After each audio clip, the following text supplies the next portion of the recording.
আজকে আমি রান্না করব ধুন্দুল দিয়ে চাপা শুটকি। আমি আগে শুটকি খেতাম না, এটার মজাও বুঝিনি, কিন্তু এখন শুটকি খাই, কিন্তু খুব বেশি না।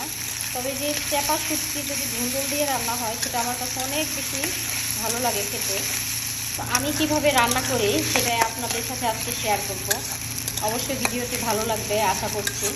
পেঁয়াজগুলো ভাজা হয়ে গেছে, এখানে আছে রসুন বাটা, অল্প পরিমাণে পেঁয়াজ আর সামান্য জিরা মিক্সচার, সবগুলো দিয়ে দিলাম। একটু সামান্য পানি দিয়ে দিই। এখন দিয়ে দেবো হলুদের গুঁড়া, মরিচের গুঁড়া, পরিমাণ মতো লবণ।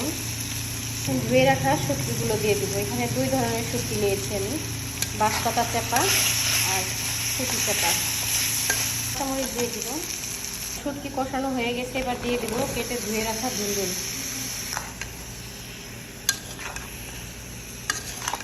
ধুন্দুলে কিন্তু একদমই পানি দিতে হয় না, যে পানি আছে সেই পানি। ধুন্দুল কিন্তু আমার কষানো শেষ হয়ে গেছে, আর এই দেখেন পানি কিন্তু ছেড়ে দিয়েছে। এখন ঢাকনা দিয়ে ঢেকে দিলেই একদম পানি উঠে যাবে, আর সেই পানিতেই রান্না হয়ে যাবে। সাথে শিং মাছ দিয়ে লাউ রান্না করব। তো শিং মাছগুলো আগে হলুদ লবণ দিয়ে মেখে তেলে ভালো করে ভেজে নিব, তারপরে লাউ দিয়ে রান্না করব।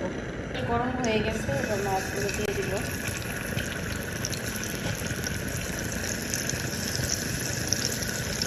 দেখি ধুন্দুলের কী অবস্থা, দেখেন একদম পানি উঠে ভরে গেছে। এই পানিটা শুকিয়ে মাখা মাখা ঝোল করলে কিন্তু খেতে খুব ভালো লাগবে। সেই মাছটাও কিন্তু ভাজা হয়ে যাচ্ছে। মাছটা ভাজা শেষ হয়ে গেছে, চুলা ফাঁকা, তো সেই চুলায় ভাত বসিয়ে দিয়েছি।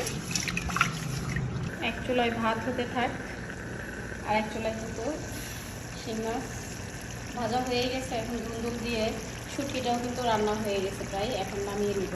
কচি থাকে। আমার ধুন্দুল দিয়ে চাপা শুটকি রান্না কিন্তু শেষ। এই যে দেখেন ধুন্দুলগুলো একদম নরম হয়ে গেছে, কোনো পানি টানি ছাড়াই সুন্দর রান্না হয়ে গেছে। খেতেও কিন্তু ভীষণ মজা হয়েছে। আমার এই ভিডিওটি যদি আপনাদের ভালো লেগে থাকে অবশ্যই লাইক কমেন্ট শেয়ার করে পাশে থাকবেন আর আমাকে উৎসাহিত করবেন। ধন্যবাদ।